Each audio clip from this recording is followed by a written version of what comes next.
Hello नमस्कार शुभ सकाळ मंडळी. ठरलं तर मगच्या 4 ऑगस्टच्या एपिसोडमध्ये तुम्हा सगळ्यांचं खूप खूप स्वागत. आजचा एपिसोड खूप हॅपनिंग असणार आहे मित्रांनो, कारण आजच्या एपिसोडमध्ये आपल्याला बघायला मिळणार आहे की अश्विन आता प्रियाला सोडवण्यासाठी वरच्या कोर्टात अपील करणार आहे. त्यानंतर महिपत देखील प्रिया आणि साक्षीला भेटण्यासाठी तुरुंगात पोहोचलाय आणि त्याने प्रियाला जीवे मारण्याची धमकी सुद्धा दिली आहे. त्यानंतर अजून कोणाची तरी एंट्री होण्याचे चान्सेस मला दिसत आहेत. ते कसं, त्यासाठी हा एपिसोड शेवटपर्यंत नक्की बघा. तर काल आपण बघितलं होतं की पूर्णाजींना चक्कर आली होती. त्यानंतर सायलीने सगळ्यांना आवाज देऊन बोलवलं खरं, पण अजूनही पूर्णाजी ग्लानीत आहेत, त्यांना शुद्ध नाहीये. त्यानंतर प्रतापराव आणि सगळेच घरातले पूर्णाजींना उठवण्यासाठी प्रयत्न करत असतात, पण त्या काही उठत नाही. इकडे अर्जुन अश्विनला फोन करत असतो, पण अश्विन आता प्रियाकडे गेलाय बहुतेक भेटायला, त्यामुळे तोही फोन उचलत नाहीये. दुसरीकडे आपल्याला पाहायला मिळतं की प्रियाला आता त्या 4 भिंतींच्या आड, गजाआड जे आपल्याला पाहायचं होतं खूप दिवसांपासून, ते झालेलं आहे. तर आता एक लेडी पोलीस कॉन्स्टेबल प्रियाला एका सेलमध्ये म्हणजे एका तुरुंगाच्या कोठडीत डांबून टाकतात अक्षरशः. आणि त्यानंतर त्याच सेम सेलमध्ये कोण येतं तर साक्षी शिकरे. या दोघींचं पहिले एकमेकींकडे लक्ष नसतं आणि नंतर त्यांनी आपल्याला ड्रॅमॅटिकली दाखवलंय की दोघी दुःखात पार बुडालेल्या असतात आणि अचानक एकमेकींच्या समोर येतात. आणि समोर आल्या आल्या दोघींचा राहिला सोहिला जो कोर्टातला वचपा होता तो इथे त्या एकमेकींवर काढायला सुरुवात करतात.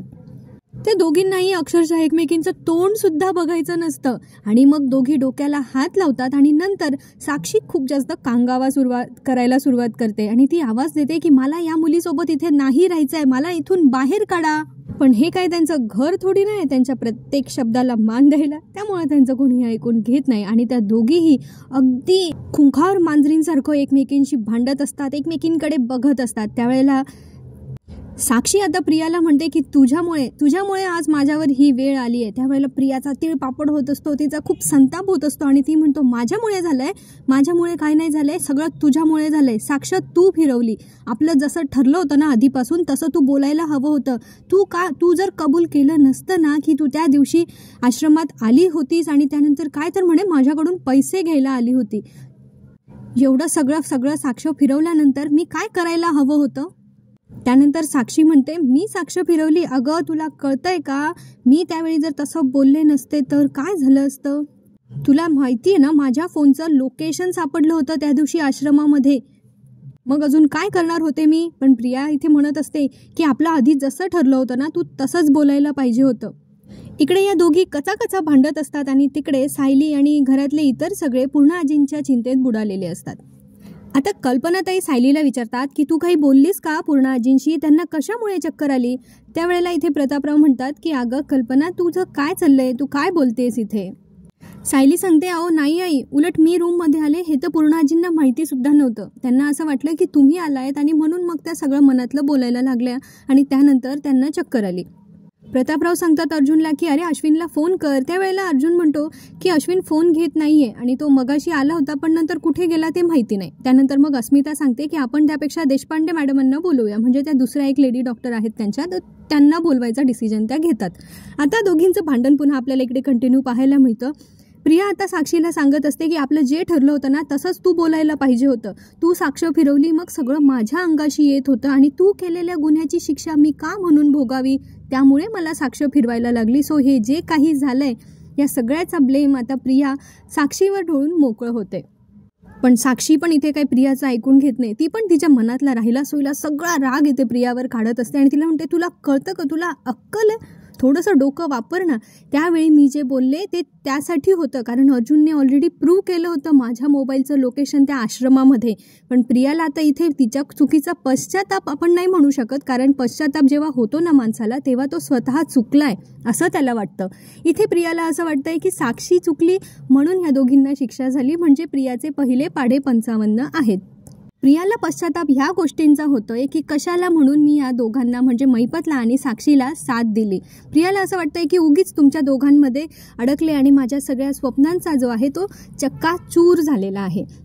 त्यानंतर साक्षी प्रियाला म्हणते की हो आता तर काय तुझे स्वप्न पूर्णच झालेत ना, हे बघ ह्या चांदीच्या भिंती, हा मखमली बेड, हे सगळं ऐशो आरामातच तर तू लोळतेस. आता प्रिया साक्षीमधला वाद खूप पेटतो आणि इथे साक्षी प्रियाच्या कानामागे देण्यासाठी म्हणून हात वर उचलते. तेवढ्यात तिथे अश्विन येतो आणि तो प्रियाला तन्वी म्हणून हाक मारतो. दुसरीकडे या देशपांडे मॅडम आलेल्या आहेत, डॉक्टर देशपांडे, आणि त्या पूर्ण आजींना चेक करतात. सो त्या सांगतात की पूर्ण आजींना स्ट्रेसमुळे त्यांचा BP जो होता तो थोडासा वाढला होता. त्यानंतर त्यांनी औषधं वगैरे लिहून दिले आणि ते म्हटले की काळजी करण्यासारखं काही नाही आहे, थोड्या वेळाने त्यांना ती औषधं द्या, त्या शुद्धीवर आल्या की, आणि त्यांना स्ट्रेस येईल असं घरात काहीही वागू नका किंवा त्यांच्यासमोर असं काही बोलू नका. सो आता बाहेरच्या डॉक्टरांनी येऊन पूर्ण आजींना चेक तर केलं आहे, पण घरचे डॉक्टर आता तुरुंगात गेले आहेत प्रियाला भेटायला.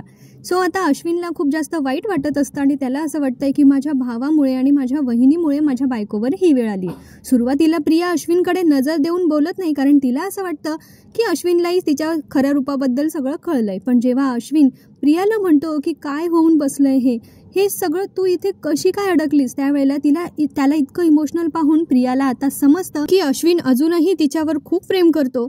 तेव्हा ती म्हणते की हे आंधळं कोकरू जे आहे हे अजूनही भरकटलंय. सो आता त्याचा गैरफायदा घेण्याचं प्रिया कसं सोडणार आहे बरं. वरून ती इथे अश्विनला भडकवण्याचंच काम करते एका प्रकारे, की बघ ना अर्जुनने काय केलं, अरे त्याच्यामुळे माझ्यावर ही वेळ आली आहे, असं तिचे मगरमच्छवाले आसू पुन्हा एकदा ती अश्विनसमोर नाटक सुरू करते. आणि अश्विनही काय, तिच्या जाळ्यामध्ये तर ऑलरेडी अडकलाच आहे, त्याला अजून प्रियाची जास्त दया यायला लागते. या दोघांचं हे जे नाटक सुरू असतं हे नाटक काय साक्षीला बघवत नाही आणि तिची तळपायाची आग मस्तकाला जात असते. त्यावेळेला प्रियाला आता कळून चुकलंय की आपला हा एकच मार्ग आहे इथून बाहेर पडण्याचा. सो ती आता अश्विनला कन्व्हिन्स करते की मला प्लीज इथून सोडव, मला इथे नाही राहायचंय. त्यावेळेला अश्विन म्हणतो की हो, मी तुला इथून बाहेर काढणार, आपण वरच्या कोर्टात अपील करू. सो ते आता अजून मोठ्या कोर्टात, हायकोर्टात जाणार आहे अश्विन, आणि प्रियासाठी आता अश्विन दुसऱ्या वकिलाला बहुतेक केस देणार आहे. कारण काय ते पुढे सांगते, बघत राहा हा. सो आता अश्विनने तर इथे प्रियाला प्रॉमिस केलं आहे बाहेर काढण्याचं, आणि दुसरीकडे आता डॉक्टर पण येऊन गेलेले आहेत, पूर्ण आजींना चेक केलं आहे. सो आता सायली सगळ्यांना म्हणत असते की आता पूर्ण आजी बऱ्या आहेत, सो मी थांबते त्यांच्याजवळ, तुम्ही सगळ्यांनी जा आणि आराम करा, तुम्हालाही आरामाची गरज आहे. कल्पनाताईंचं त्यावेळेला म्हणणं असतं की संकट कधी एकटं येत नाही, ते सगळ्या बाजूंनी येत असतं. त्यावेळेला सायली त्यांना आश्वासित करते की आता ते संकट संपलंय आणि आता पूर्ण आजी पण बरे आहे, डॉक्टरांनी सांगितलंय ना, सो मी थांबते त्यांच्याजवळ, तुम्ही सगळ्यांनी जाऊन आराम करा. तेव्हा अस्मिता पण म्हणते की आता ती एवढं म्हणते तर थांबू देत तिला, मला असं वाटतं की आपण जाऊया, आपण इथेच तर आहोत पूर्ण आजींसोबत. आणि अर्जुन पण म्हणतो की मी पण औषधं घेऊन येतो, आणि तो सायलीला म्हणतो की ॲज यू विश, तुला थांबायचं असेल तर तू थांब इथे. पुढे आपल्याला पाहायला मिळतं की महिपतला काही स्वस्त बसवत नाहीये मित्रांनो, त्यामुळे तो चक्क पोलीस स्टेशनला जाऊन पोहोचलाय. आणि तो गेल्या जसं हॉस्पिटलमध्ये जातो ना आपण एखाद्याला भेटायला, तसं तो इथे त्याच्या लेकीला भेटायला सरळ त्या तुरुंगात जात असतो. त्यावेळेला एक हवालदार महिपतला अडवण्याचा प्रयत्न करतो की अहो काय, कुठे चालले तुम्ही. त्यावेळेला महिपत म्हणतो माझ्या पोरीला भेटायला चाललोय मी. तेव्हा तो हवालदार सांगतात की असं कोणालाही भेटता येत नाही, तुम्ही परमिशन आणली आहे का. त्यावेळेला महिपत त्याला म्हणतो कोणाच्या बापाची परमिशन घेत नसतो मी, कोण तू, मला ओळखत नाही का. तेवढ्यामध्ये त्यांचा पैसे देऊन विकत घेतलेला जो एक हवालदार असतो तो तिथे येतो आणि तो म्हणतो अरे कोणाशी बोलतोयस तू तुझं काम कर जा. म्हणजे सरंजामेंसारख्या पोलिसांना इथे अद्दल घडली आहे, पण तरीही काही लोक अजूनही पैशांचे लालची असतात आणि ते कशालाही घाबरत नाहीत. त्यांचा विकत घेतलेला माणूस त्यांना आता तुरुंगात जाण्यासाठी परवानगी देतो आणि चक्क आतमध्ये, बाहेरून पण नाही भेटू देत, आतमध्ये महिपतला पाठवतात. आणि तिथे त्या प्रियाला बघितल्यानंतर महिपतलाही रागच येतो. सुरुवातीला तो साक्षीला भेटत असतो, साक्षी खूप जास्त रडत असते. एवढंच जर तुला वाटत होतं तर मग चुकीच्या मार्गाने जायचं नव्हतं ना. इथे महिपत साक्षीला समजावत असतो की मी लवकरात लवकर तुला बाहेर काढेल, तू रडायचं नाही. त्यावेळेला साक्षी सांगत असते की मला 14 वर्ष नाही सडायचं इथे जेलमध्ये, मला इथून लवकर बाहेर काढा. 14 वर्ष कशी राहणार आहे मी इथे सगळ्या याच्यामध्ये. त्यावेळेला महिपत तिला समजावत असतो की मी तुला इथे राहू देणार नाहीये, मी तिला इथून बाहेर काढणार आहे. त्यावेळेला साक्षीची ही जी अवस्था असते ना, ही बघून प्रियाला हसायला येत असतं आणि ती गालातल्या गालात तिथेच उभी राहून हसत असते. आणि महिपत तिला हसताना पाहून त्याची तळपायाची आग मस्तकाला जाते. त्यावेळेला तो तिच्याकडे येतो, प्रियाकडे. प्रियाचं आधी लक्ष नसतं महिपत तिच्याकडे आलाय म्हणून, पण नंतर तो येतो आणि तिच्याकडे बघतो. त्यावेळेला मात्र प्रियाची धडधड वाढायला लागते. महिपतच्या डोळ्यात आग असते, त्याचे डोळे लाल असतात. साक्षी संतापाने प्रियाकडे बघत असते आणि त्यावेळेला महिपत प्रियाला म्हणतो काय हसायला येतंय, गालातल्या गालात हसायला येतंय. आणि त्यानंतर महिपत प्रियाचा गळा पकडतो आणि तिला म्हणतो आता हस ना आता, गालातल्या गालात हसून दाखव आता. आणि हा थरार आपल्याला तिकडे सीनमध्ये बघायला मिळतो. प्रियाचा जसा जीव जाणार आहे इतक्या तिच्या डोळ्यांमध्ये ती भीती आपल्याला तिथे बघायला मिळते. आणि साक्षी एकदम बदलेच्या भावनेने प्रियाकडे बघत असते. महिपत आहे नाही ती सगळी ताकद प्रियाचा गळा आवळण्यासाठी लावतो. आणि एका पॉइंट नंतर महिपत तिला सोडून देतो. खरं तर प्रिया जर बाहेर भेटली असती ना महिपतला, तर आत्तापर्यंत तिला महिपतने कधीच ढगात पाठवलं असतं त्याच्या भाषेत, अगदी 113%. पण इथे महिपत पोलीस स्टेशनला आहे, त्यामुळे तो आता कायदा इतक्या पण याच्याने हातात नाही घेऊ शकत, म्हणून तो स्वतःवर कंट्रोल करतो. प्रिया खाली जमिनीवर पडलेली असते आणि महिपत आता तिला धमकी देत असतो की हे बघ, माझी पोरगी सुटावी म्हणून मी प्रयत्न करतोय आणि मी तिला इथून बाहेर काढणारच आहे. आणि मी देवाकडे प्रार्थना करेल की तू पण इथून बाहेर निघावंस, कारण ज्या दिवशी तू बाहेर पडून मोकळी हवा घेशील ना, तेव्हा मोकळी हवा घेण्याच्या आत तुझं फुफ्फुस मी बाहेर काढून घेणार आहे. बाप रे, एवढ्या विचित्र शब्दात धमकी दिल्यानंतर तर प्रियाला असं वाटत असेल की मी इथेच राहिलेली बरी आहे. आणि मग आता महिपत तिला हातावर मारून मारून सांगत असतो की आता हस ना, आता हसून दाखव. पण प्रिया आता तो पदर आहे साडीचा, तो तोंडावर बांधून घेते, अक्षरशः तिचे दात सुद्धा दाखवत नाही महिपतला. त्याआधी साक्षी म्हणत असते महिपतला की त्या दामिनीला सांगा ना मला इथून सोडवायला. त्यावेळेला महिपत तिला ही पण इन्फॉर्मेशन देतो की दामिनीने केस सोडलेली आहे. आता महिपतलाही दुसरा वकील शोधावाच लागणार आहे. इकडे रविराज पण झालेल्या सगळ्या प्रकाराबद्दल खूप जास्त अपसेट आहे आणि त्यांना अगदी सुरुवातीपासून आठवतं की ज्या वेळेला पहिल्यांदा महिपत त्यांच्या घरी आला होता आणि त्यानंतरचा सीन. त्यावेळेला प्रतिमा त्यांच्या फोटोकडे बघून महिपतने म्हटलं होतं की प्रतिमा वहिनी. त्यावेळेला रविराजने त्यांना विचारलं होतं की तुम्हाला तिचं नाव कसं माहिती. त्यानंतर प्रिया त्यांच्याशी खोटं बोलली होती की मी एकदाच महिपतला भेटलेले आहे ज्या वेळेला ते आश्रमात आले होते. त्यानंतर रविराजला आठवतं ते म्हणजे अर्जुनने पुरावा दिला होता की प्रियाने सायली आणि अर्जुनच्या डिवोर्ससाठी एका वकिलाकडे ॲप्लिकेशन केलं होतं. तर सो त्या वकिलाने जी कबुली दिली होती ते अर्जुनने रेकॉर्डेड कॉल त्यांना दाखवला होता. त्यानंतर रविराजांना आठवतं ते म्हणजे सायकेट्रिक समोर प्रियाचं पितळ उघडं पडलं होतं. अर्जुनने तिला खूप प्रश्न विचारले होते आणि तिने इमोशनलरित्या ते सगळं हँडल केलं होतं. सो तिच्या ज्या काही खोटारड्या बोलण्याच्या ज्या सिरीज होत्या त्या आता एक एक करून रविराजांना इथे लक्षात येत आहे.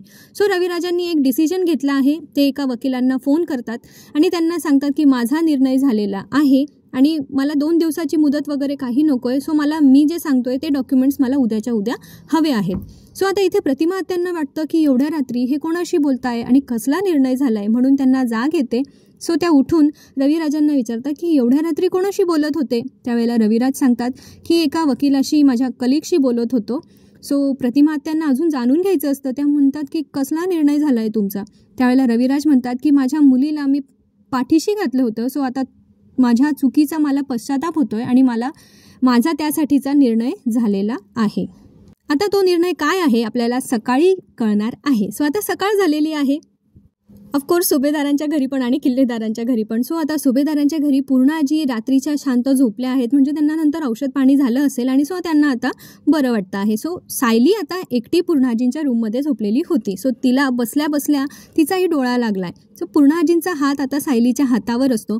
त्यावेळेला अर्जुन सायलीसाठी मस्तपैकी चहा आणि स्वतःसाठी कॉफी घेऊन येतो आणि सायलीला शुकशुक करून आवाज देतो. तेव्हा सायलीला जाग येते आणि सायलीला अर्जुनच्या हातात चहा कॉफीचे मग बघून तिला अचानक वाटतं की अरे बापरे, अर्जुन रेडी झालाय, म्हणजे किती वाजले असतील. तर सायली विचारते किती वाजले. अर्जुन सांगतो की 8 वाजले. तेव्हा सायली म्हणते की बापरे 8 वाजले, मी 8 वाजेपर्यंत कशी काय झोपून राहिली. आणि आता तिची गडबड सुरू होते. इकडे आता किल्लेदारांच्या घरी पण सकाळची नाश्त्याची वेळ सुरू आहे. प्रतिमा आत्यांनी घर अगदी छान सावरलं आहे. त्यांना प्रियाबद्दल सगळ्या काही गोष्टी माहिती होत्या. त्या इमोशनली प्रियासोबत एवढ्या कनेक्टेड पण नव्हत्या. सो त्यांना प्रियाबद्दल खूप जास्त काही सिंपती वगैरे वाटत नसणार असं मला तरी वाटतं. सो आता इथे प्रतिमा आत्यांनी उपमा केलाय आणि सुमन काकी ज्या असतात ना त्या त्यांच्या भावाशी फोनवर बोलत असतात सकाळी सकाळी. सो त्या म्हणतात की मी नाश्त्याला थालीपीठ करू का. तेव्हा प्रतिमा आत्या म्हणतात की अगं माझा उपमा बनवून झालाय. तेव्हा बिचाऱ्या भोळसट सुमन काकी म्हणतात अरे बापरे, मी दादाशी एवढा वेळ बोलत होते. आता त्यांचा असा सगळा डायनिंग टेबलचा सीन सुरू असतो आणि मग रविराजांकडे त्यांच्या एका कलिगने रात्री त्यांनी जे फोनवर बोलणं झालं होतं सो त्यांनी एक माणूस पाठवलेला असतो आणि त्याच्या हाती एक लेटर असतं. त्यावेळेला नागराज आता त्याला सगळं जाणून घ्यायचं असतं. घर का भेदी आहे ना तो. सो आता नागराज विचारतो दादा काय आहे, काही महत्त्वाचं डॉक्युमेंट आहे का. त्यावेळेला रविराज सांगतात की हो NOC आहे. NOC म्हणजे नो ऑब्जेक्शन सर्टिफिकेट. सो ही NOC म्हणजे काय तर आता इथे रविराज एक्सप्लेन करून सांगतात की ज्या वेळेला एका वकिलाकडून केस दुसऱ्या वकिलाकडे जाते, म्हणजे एक वकील जेव्हा ती केस सोडतो आणि दुसऱ्या वकिलाला देतो त्यावेळेला पहिल्या वकिलाला दुसऱ्या वकिलाकडे NOC द्यायची असते. सो ही NOC त्यासाठी आहे. सो ती NOC कसली आहे मित्रांनो, तर रविराजांनी प्रियाची केस सोडलेली आहे. आता ती केस नव्या कुठल्या वकिलाला दिली जाते, म्हणजे अश्विन आता कुठला तरी वकील शोधणार आणि रविराज त्या केसमधून त्यांचा हात पाय सगळं बाहेर काढून घेणार. आता तो वकील कोण आहे हे बघणं इंटरेस्टिंग ठरणार आहे. कदाचित एखाद्या नवीन कॅरेक्टरची एंट्री होऊ शकते, कारण आता गोड गोड असलेल्या सिरियलमध्ये कुणीतरी मिठाचा खडा टाकणारा पाहिजे. ॲक्च्युली ते काम अश्विन करतोय, पण मग तो इतका भोळा आहे, तो काही असा कधी कुपट नाही आहे ना त्याच्या मनामध्ये, त्यामुळे ते इतकं सहजासहजी त्याला नाही जमणार. सो त्याला कोणाची तरी मदत लागेल. सो प्रियाला बाहेर काढण्यासाठी एखाद्या नवीन वकिलाची एंट्री होऊ शकते, माहीत नाही. बघणं इंटरेस्टिंग असणार आहे. तुम्ही पण माझ्यासोबत बघत राहा. सायलीला इथे खूप जास्त धावपळ होतीये, कारण ती आज कधी नव्हे ते उशिरा उठली आणि नेमकी आजच, ज्या दिवशी तिला खूप जास्त कामं आहेत. आपलंही होतं ना असं कधी कधी, की रात्री आपण खूप विचार करतो सकाळी लवकर उठायचं आहे आणि ही सगळी कामं करायची आहेत आणि नेमकं त्या दिवशी उठायला उशीर होतो. तसंच सायलीच्या बाबतीत काहीचं झालंय. अर्जुन तिच्या मागे चहा कॉफीचे मग घेऊन बिचारा फिरतोय आणि सायलीला तिच्या कामांची यादी आठवते. कपडे काढायचे आहेत, अस्मिताताईंना वेलची घालून असलेले कॉफी द्यायची आहे, ब्ला ब्ला ब्ला ब्ला सगळ्या गोष्टी. पण आता अर्जुन तिला सांगतो की अरे थांब जरा वेळ, शांत हो, थोडीशी कॉफी घे, तू पण कालपासून झोपलेली नाही आणि त्यामुळे तुला रात्री झोप लागली, सो रिलॅक्स, होतील कामं. अर्जुन आता सायलीला सांगतो की आपण केस जिंकलोय, तू थोडंसं सेलिब्रेट पण कर, काय सारखी तुझी कामं, तू जराही आराम करत नाहीये. त्यावेळेला सायली म्हणते की आता कसं आराम करणार, पूर्णाजींना बरं नाहीये. अर्जुन सांगतो आता पूर्णाजीला बरं आहे. सायली म्हणते काल रात्री सगळे कसे बसे जेवले, पण त्यांचा मनस्ताप अजून काही कमी झालेला नाहीये. त्यावेळेला अर्जुन मुद्दाम ऍक्टिंग करून बोलत असतो की असंच पाहिजे या सुभेदारांना, त्या तन्वीला उगीच डोक्यावर बसवून ठेवलेलं होतं, त्यांना त्यांच्या याची शिक्षा मिळाली, असं इथे अर्जुन म्हणत असतो. तेव्हा सायली चिडते आणि अर्जुनला सांगते की नक्की ही तुम्ही माझ्या आधीपासून याच घरात राहतात ना, हो, ही सगळी तुमचीच माणसं आहे ना, माझ्या माणसांना काही बोलायचं नाही. त्यावेळेला अर्जुन म्हणतो अहो चेष्टा करत होतो मी तुमची. तेव्हा सायलीला जरा लाजून हसायला येतं आणि अर्जुन म्हणतो कशा आहात ना मिसेस सायली तुम्ही, म्हणजे बाहेर गुन्हेगारांशी वागताना एकदम तोडीस तोड वागतात, एकदम प्रॅक्टिकल, आणि घरात एकदम इमोशनल. त्यावेळेला सायली म्हणते तुम्ही पण तर तसेच आहात ना, इतर गोष्टींमध्ये एकदम प्रॅक्टिकल, पण घरच्यांच्या बाबतीत खूप हळवे आहात तुम्ही. त्यावेळेला अर्जुन म्हणतो म्हणून तर आपण एकमेकांसाठी परफेक्ट मॅच आहोत ना, ते काय म्हणतो चैतन्य, #साजून, आणि मग इथे सायलीला हसायला येतं. सो आता अर्जुन म्हणतो की तुम्ही असंच हसत राहा आणि जरा रिलॅक्स राहा आता. आणि आता त्याने आणलेली जी चहा कॉफी असते ते गार झालेलं असतं. सो अर्जुन म्हणतो बघा बोलण्या बोलण्यात आता ही चहा कॉफी गार झाली आहे, सो मी गरम करून आणतो. सायली म्हणते अहो थांबा, मग ती आता काय करते, तुम्ही म्हणता ना आपण एकमेकांसाठी पूरक आहोत, मग हे चहा कॉफीचं पण तसंच आहे. आता सायली अर्जुनची ब्लॅक कॉफी सायलीच्या मस्तपैकी चहामध्ये मिक्स करते आणि दोघं आता ते एकत्र करून पितात आणि अर्जुनला तो फ्लेवर आवडतो. सो कितीही बिझी असला तरी हे दोघं एकमेकांसाठी छानपैकी वेळ काढून घेतात. आपण सगळे पण असंच असलं पाहिजे बरं का. सो इथे आजचा एपिसोड संपतो आणि पुढच्या भागात आपल्याला बघायला मिळणार आहे की श्रावण सोमवाराची पूजा आता सुभेदारांच्या घरी आहे. अर्जुन सायली पूजेला बसलेले असतात, त्यांची आरती चालू असते आणि त्याच वेळेला कुणीतरी एक चिठ्ठी खिडकीतून आत फेकतं आणि त्यावेळेला खिडकीची काच फुटते म्हणून सगळ्यांचं लक्ष जातं. तर त्या चिठ्ठीच्या आतमध्ये एक दगड असतो आणि तिथे लिहिलेलं असतं की आता वेळ अर्जुन सुभेदारला मारण्याची, आणि ती चिठ्ठी वाचून सगळ्यांनाच धक्का बसतो. आता ती चिठ्ठी पाठवली आहे कोणी, महिपत की अजून दुसरं कोणी, हे बघणं फारच इंटरेस्टिंग ठरणार आहे. पुढे अजून बरेच ट्विस्ट अँड टर्न्स यायचे आहेत. सो एकही एपिसोड चुकवू नका. आजचा व्हिडिओ आवडला असेल तर लाईक करा आणि सबस्क्राईब केलं नसेल तर प्लीज करा, आय रिक्वेस्ट यू. कसं आहे ना, काम करताना शाबासकी मिळाली की काम करायला कसा उत्साह येतो. सो तुमच्या छान छान कमेंट्स आणि तुमचे सबस्क्रिप्शन्स माझ्यासाठी शाबासकी देण्याचं काम करतात. सो हे काम मी पुढे असं चालू ठेवावं असं तुम्हाला वाटत असेल तर मला प्लीज सबस्क्राईब करा. भेटूया पुढच्या भागात. तोपर्यंत हसत राहा, खेळत राहा, आयुष्य खूप सुंदर आहे, मस्तपैकी जगत राहा, आपली आणि आपल्या प्रियजनांची काळजी घ्या.